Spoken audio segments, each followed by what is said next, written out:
If you've not heard anything I said from the beginning till now, please hear this one. Be especially aware of the guy who lives, but his work allows him to travel. So this time around, he lands in your city. My dear, and don't fall into the trap of the smooth talker. If you're an introvert like me, you probably have enjoyed the benefits of the internet. I mean, at the comfort of your home, you can work and earn money, you can stream and download your favorite movies and songs, you can have food delivered, you can order anything from anywhere across the world and have it delivered to your doorstep. You can keep up with your friends or even trends across the world without stepping outside of your house. But there's something you cannot do with the internet. You cannot download a spouse. You cannot download a boyfriend or girlfriend. You cannot download a significant other. But at least you can meet them online. Hi, my name is Chiamaka Enasoko. In case you see me for the first time, and I'm here to give you gist and tips on how to navigate online dating in case that is an option you choose to explore. Online dating has been here for a very long time. I mean, there are many platforms that exist. Bumble, Tinder, Afro Introduction, Christian Mingle, a whole lot of them. Some have paid and free version. Some do the matches automatically when you put in your information, and some enlist the help of a professional matchmaker to help bring people together. As long as online dating has been, a lot of people still don't see it as cool. But then picture this, you're simply in your house scrolling through the internet, minding your own business, and then you get a notification on Instagram or Facebook or whatever platform you're on, and someone has slid in your DM. It's not the same thing. Online dating is simply a platform or social media where the intention is more known, it's clearer. Nobody is there asking, how did you get my number? What are you doing here? Why are you saying hi to me? Everyone knows, we all know why we're here. We're all here to meet people and make romantic connections. I'll be starting this whole gist by debunking some of the rumors or some of the popular opinions that people have had about online dating. The first one is that online dating is for losers and desperate people. I don't understand how some people still think that way. I mean, psychologists have told us about introverts, but even away from introverts, even if you want the best in going out and meeting people at work, depending on where you live, what you do, and the kind of activities that are prevalent in your area, you're still limited to your community, or your culture, or your work sector in finding people. But with the internet or with what social media is, it exposes you to a lot of people across continents, across cultures, across different groups, across different orientations, different backgrounds, across different work sectors. Plus, people are busy. People are trying to make money, make ends meet, grab a bag, secure the bag. People are still on traffic by 11 p.m. trying to get home. No one has time to be on the street waiting for a pretty girl to walk by. Everyone is on the internet these days. So no, online dating simply confers an ease and convenience for people to meet other people regardless of the time and space or whatever their work is. The second one is that there are no good people online. Seriously, are you not a good person? Are you not online? So why would you think that there are no good people online? See, there are good and bad people everywhere.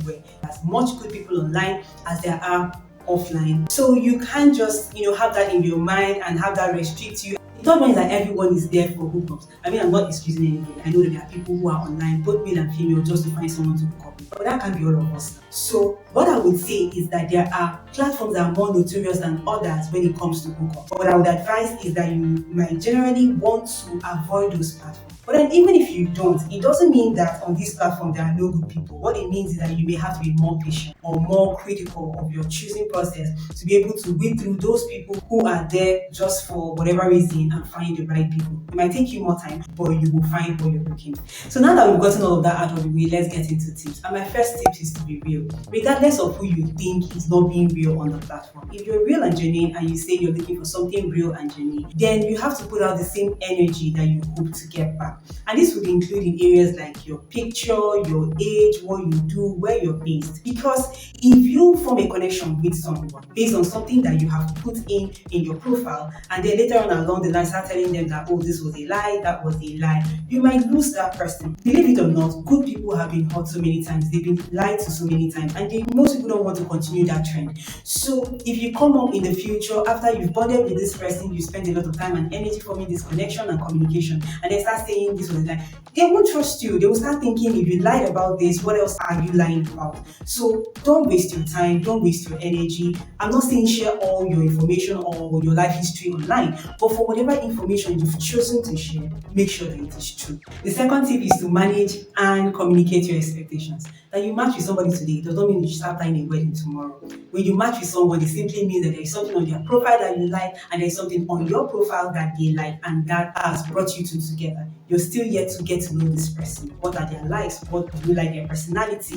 Do you like what they do? Do you like how they treat you? Do you like how they see the world? You're yet to even determine if this person has sense. That they look good on their picture does not necessarily mean that they might be good for you. So you have to really calm down and take it one step at a time. Another thing is in communicating your expectations. People are on the platform for several reasons. It might not be fair, but that's the world that we're living in. Some people are just there even just to make friends or expand their social circle. So it would be wise for me. I know some people don't really find it cool that you would still ask them, oh, why are you on the platform? But I will ask, if you made a connection with someone and you've talked for a while, it's not wrong for you to say, oh, why are you here? Because you might be forming a connection with someone and really liking the person and spending all this time getting to know them, and then expecting them to ask you out, and they're not doing that, and you're wondering why. It might be because the person might just be looking for a friend, someone to talk to, or even to kill boredom. I mean, you'll be surprised as to the many reasons why people are on the platform. So please don't waste your time. Ask. But that doesn't mean that if someone is not there for the same reason that you're there, that they are bad people or no. It doesn't necessarily mean that. But at least it will help you to scale in your expectations of this person. Another tip is that online dating is a marathon, not a sprint. This is not speed dating. Some platforms allow you to match with multiple people at once, but don't fall into the trap of swiping right on 100 people, matching with 50 people, and then chatting with 20 of them at the same time. Come on, there is not enough of you, your energy, your time and attention to go through all these people. How do you even know what person asked you? Is it Amaka that asked your age or what you are doing? Like, you won't know, you get confused. What I would advise is that you take a cue from Steve's dating pool, where there is like a number of people, maybe about 6 people in a row, and then a question is asked to everybody, and then from their answers you can know where your attention should be tending towards, and then you can swap out people, remove people from the pool, and then add in more people. I think that that's a better way to do it, so that you can pay attention to what each and every one of them is saying and have a better chance of finding the one that is right for you. My next tip is to be open-minded. I mean, if you've done the work offline to know what your values are, what you won't compromise on, and exactly what you're looking for. I'm not saying come on the platform and then settle for whatever it is that they are giving you just because you feel like there's like, no, that's not what I'm saying. But what I'm saying is that don't hold on to a strict fantasy on what this person should look like, what they should sound like, how much money they should make. You'll be surprised at the kind of things that people hold on to. So be open-minded. Know that the things that you're looking for, they are valid and you can find them. It's possible to find that exact thing, but sometimes what you're looking for might be in a package that you may not necessarily have it in your mind about. Maybe it's long distance. This perfect person that you found may not be in the same city as you or whatever. You have to know when to look into yourself and find out, are these really deal breakers? And if you don't work out with someone in the area of relationship, it doesn't mean that you should throw the whole person away. I mean, I've met amazing people online, people who have helped me. You can find genuine people, you can learn one or two things, and you can form connections that may not necessarily be romantic on the platform. So be open-minded and have fun with this. My next tip is to be safe out there. Listen, this is still the real world and you have to protect yourself. So don't go trusting someone 100% or letting all your guard down, especially in the beginning stages of getting to know this person. When the time comes for you to actually come in contact with these people or meet anyone you've been talking to, make sure you're outside. Meet them in public spaces, the cinema, a park, or a restaurant. The first couple of days with your person, you're still trying to get to know them. No matter how many times you've talked online, if you're just meeting them for the first time, you should try to be safe. Try to get to see them in different spaces and the way they behave. Then as the relationship progresses, you can start making more private meetings, but in the early stages of you trying to get to know someone, please make sure you're outside and make sure that you're safe. Also, I feel like if a person is not in the same city as me and we've continued to have this communication over time, it means that they really like me and they really would want to get to know me. But when the person is in the same state, I just feel like it's easy or it's just convenient for the person. So, but whatever thing, whether long distance or you're in the same city, when the time comes, just be careful, just be safe. The next tip is recognize the catfish or the red flags. But if you don't know what catfish is when someone has created a whole online persona, but there is nothing true about their profile. There are some of them that are more glaring than others. Take for instance, you're in Africa, you're in Nigeria, and then you see a white guy or a white girl, and then every picture on their profile shows them in the US or in the abroad, wherever it is that they are. But then their location shows somewhere in your state or somewhere in the next state. I'm not saying that there are no white people in Nigeria, but even if you're looking to connect with people who are not in Nigeria or people who are not Africans, there are still ways that you can find out if this person is lying. Luckily, there are a lot of platforms that offer the video call feature, and even with platforms who don't offer that, there is always a way to get off of the platform, like on WhatsApp or any other platform that will allow you to video call this person and get to know if they're even what they say that they are. Please recognize the red flags. Red flags are peculiar to different people. What might be a red flag for you might not be a red flag for me. But what that means is that you've done the work on yourself to know what exactly you're looking for. If something doesn't sit right with you and you can't verify it with this person, you can't make them tell you the truth about it or clarify that thing or put your mind at rest about it, don't be afraid to say next and move on to the next one. Don't be afraid to start over. There are plenty more people to talk to and get to know. So don't limit yourself just because you formed a connection with someone that you start excusing whatever bad behavior it might be. Just know that you can still form that connection with someone else and carry on.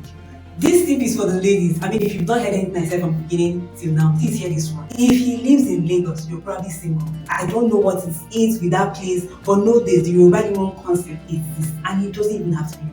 There are some people who are just there. I don't know if they are marking scripts of, the number of men they've been through or the number of hearts they've broken. But there are people who are just there. I mean, they're smooth talkers. They might even train money your way, but they're just there just to have a good time. Don't fall for those, especially if you're looking for something serious. Be especially aware of the guy who lives, but his work allows him to travel. So this time around, he lands in the city. My dear, please be aware that you might just be looking to hit work on the road. Don't be brainwashed into this thing. Always give these things time. Give time to get to know people. No matter if they tell you, oh, I'm leaving next tomorrow, please leave. You can still continue talking. And if that's not something that works for them, listen, just move on. Remember what I said before. Don't be afraid to start over. Don't be afraid to match with someone else and continue to live your life or continue to find what you're looking for. Don't be pressured by anybody. Give time, because time reveals people and their true intentions or their true behavior. So always give time and don't fall into the trap of the smooth talker. I said it. So guys, with the internet, the world is a global village and we are allowed to connect with each other. So be open-minded, have fun with this and be patient. Know that it takes as much time to find someone online as it takes to find someone offline. You might eventually meet the person on this platform or another platform, or even just bump into them on the bus or at the cinema or wherever it is that you work. Be patient with the process and be safe. Thank you so much for being with me to the end of this video. If you enjoyed it, please give it a thumbs up, share this video with people that you think might benefit from it, tag your friends, put in the comment section your own experiences so that we can all learn. Also subscribe to my channel so that you don't miss videos like this. Thank you so much and I'll see you in my next one. Bye.